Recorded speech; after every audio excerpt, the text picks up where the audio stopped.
It's been kind of a week, y'all. So it is Thursday as I record this. You're gonna hear the air conditioner in the background because it is finally raining, but it has been in the high 90s, like feels like temperatures in the hundreds. I would say that it feels like what I normally expect for July rather than May, which has not been pleasant at all, but that's not the real reason that I've had such a week. So kitty girl, we will call her, little girl, has been having some issues. You all know that I had to take her to the vet a few weeks ago. I'm a little anxious about what's happening in her body. Her white blood count was not great the last time I took her, which is why she received a little bit more treatment and had to do a follow-up. I'm a little anxious that she might be having a reaction to the medication that she received. I read a few reports of stuff like that happening. Or it could just be that the lab work was not accurate. That also can be a factor. Her platelet count was extremely low, so I'm hyper anxious about her developing thrombocytopenia, which has been in the news lately for, reasons. Not in cats and humans, I mean. But yeah, so now I'm hyper aware of any possible injury and would that lead to blood loss or something. She's showing no signs of that. So from what I gathered in my research, doing some PubMed studies and stuff on a few different, like the Merck vet manuals and stuff like that, there are times where the platelets that are in the blood kind of clump up and give a false positive for platelet clotting issues. That could be it. Could not be it. Either way, the doctor was not concerned, so I'm trying to not be concerned. I'm trying to not let this rule my life, but it's hard. I lost my other cat last year very suddenly and very tragically, and in a very painful way. Also after trying a vet intervention, and not the vet's fault in any way. His body just couldn't handle what had to happen. And so I don't want that to happen again. I don't want her to suddenly, have an acute symptom of some sort that leads to her dying. And so I'm a little bit, hyper anxious, PTSD, I guess you could say, about that last death and how that went down. It was very unexpected, very tragic how it happened. Like within 30 minutes of me bringing him home from the vet's office after surgery, and he had been fine, and he had been observed for days. Up until that point, it had been fine. So again, I do not blame my vet. He did everything he could. Apparently he was already dying basically, but it just took him faster. So that is always in the back of my mind as I think about this. And because this whole mess started with the abscess that she developed, and my regular vet was at a conference, I had to find another vet because of COVID. A lot of the vets, have limitations and hours that are shortened and stuff, so it was hard to find a vet that would see her. And finally I found a vet in my town that I had never been to. I like him. He's been nothing but great this whole time, and he did try to reassure me that he wasn't concerned, but I was still anxious because the counts were so low.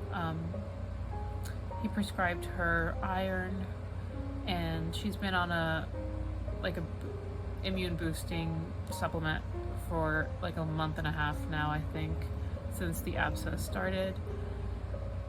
So I'm trying to remain calm, trying to remind myself that I'm doing everything I can, that the vet is doing everything he can, that he is an expert and he is telling me that he is not concerned, so I shouldn't really stress out about it. But it is hard. It's not easy. Easier said than done. So that's what's happening now. Basically Wednesday was a loss for me as far as like being productive in any way, because I was so stressed out about taking her to the vet that I barely slept on Tuesday into Wednesday. And then last night, having received the results, I barely slept, and today I went to the office just to distract myself, because I figured if I stayed home I was going to obsessively check on her every 5 minutes, and not only was I going to be in a heightened state of anxiety, but she was going to be in a heightened state of anxiety because I would be pestering her nonstop. So we didn't do that. I went to work. I went out of the house, I distracted myself for a while, and then I came back, got stuck in insane traffic. I came back and now it's raining, so my evening walk is literally a wash, because if you do not know, I don't know if the statistics are still this. I think there's a tie between Florida and I think Venezuela, but like, you're very likely to get struck by lightning in Florida. We have a lot of lightning strikes. We're like the world capital, or we were the world capital. That's why, like, don't quote me on that. Like, I don't remember the exact stats, but for a while we were the leading area for people being struck by lightning. So I will not go walking. There have been people struck by lightning in this town. Every so often as I walk, I see the trees that have been struck by lightning. Lightning has struck right outside my window. So, not gonna do it. But that does leave me with needing to de-stress in a different way. So, I'm going to do some yoga. I am going to relax tonight. I didn't write yesterday. I'm not gonna write tonight because I am absolutely drained. My drive took almost an hour and a half.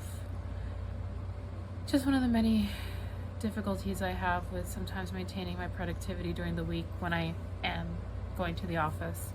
You know, aside from my health factors, that drive is just absolutely draining, especially in the heat. So, yeah, I am just going to rest tonight and relax and try to take care of myself and hopefully be in a better mental place tomorrow. And I realize the video might be a little shaky because I'm literally holding it in one hand, resting on my knee. I shouldn't do this. I should get the big camera and the tripod, but I need to clear that SD card because it's kind of full from my last study with me recording. And I am a lazy person, so that's what we have today. I have all these little tasks I need to get to, like clearing my SD cards so that they're useful when I need them. And that is why you keep getting iPhone videos. That is what is happening today. This is a little bit of a ramble. I don't know if I'll be recording much else this week, but at least it is a check-in. It is an accountability check-in, sort of, to remind myself that there are some days when I just need to step back from the work and take care of myself, because if you don't take care of yourself, you can't do the work. You're not in a good place to do it. And that is where we are today, but we're trying. Hence yoga and a book and a hot shower as soon as it's not thundering, because I do not do the water and lightning thing.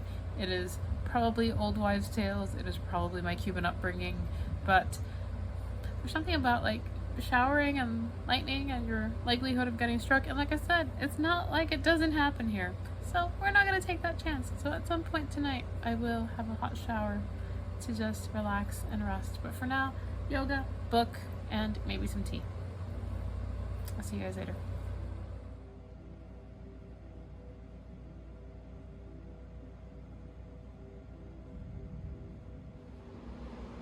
I'm going to set some music for this lazy night.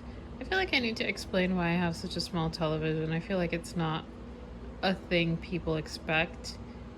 It's actually because I refused to have a TV in this place, and my partner got fed up with me and bought this television a few years ago because I refused to have a TV, and then there was a hurricane coming and I kept um, finding out about stuff really late, and my partner was like, never again, you're getting a television. So that's how we ended up with the tiny TV.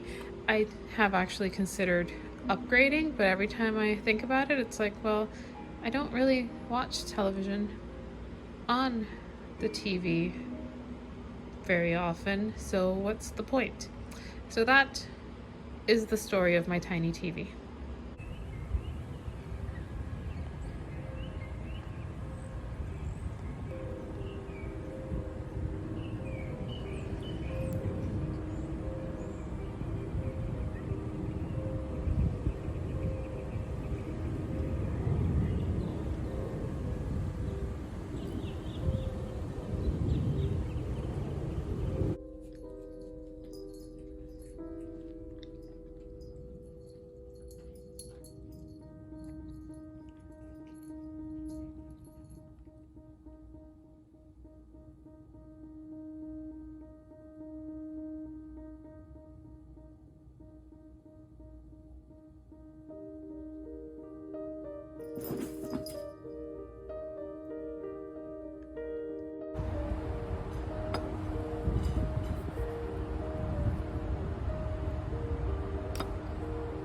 Get this. It's nice.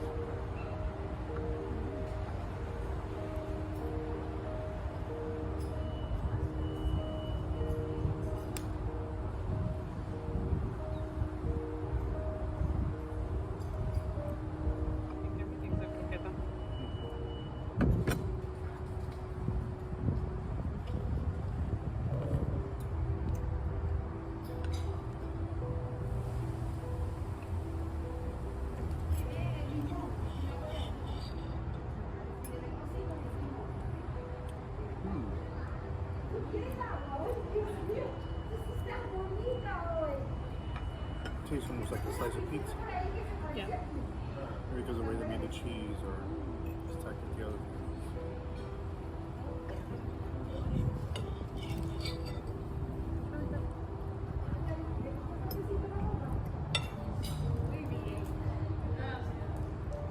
You want to try?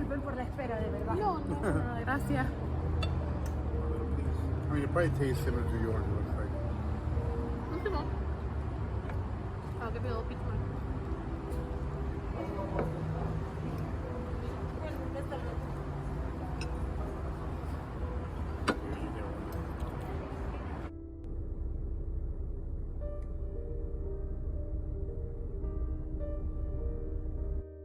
This vlog is coming a little bit late, so I'm going to end it here. It is now Monday. I am back from work. I had my first day back as far as a normal environment at the university where I work. We're back on a semi pre-COVID style environment.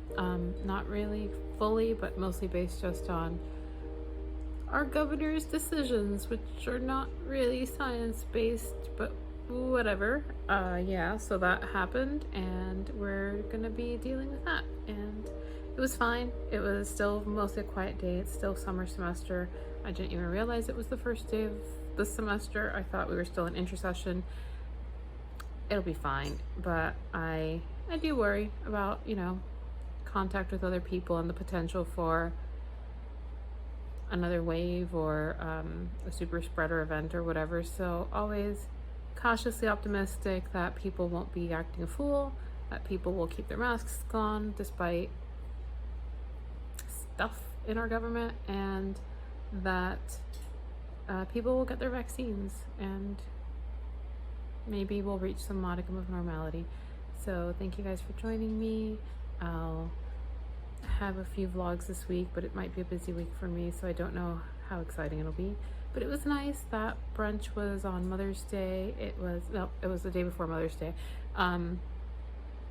It was just a nice little outing I decided to have at random, and it was a lovely French place that I have been meaning to try for a year, and it was a little bit too expensive to DoorDash, so it was a nice thing to be able to go and sit down outside and enjoy my meal.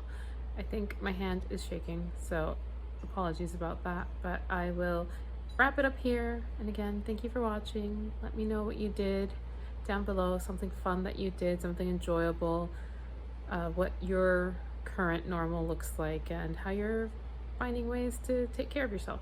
And I will see you guys later. Bye.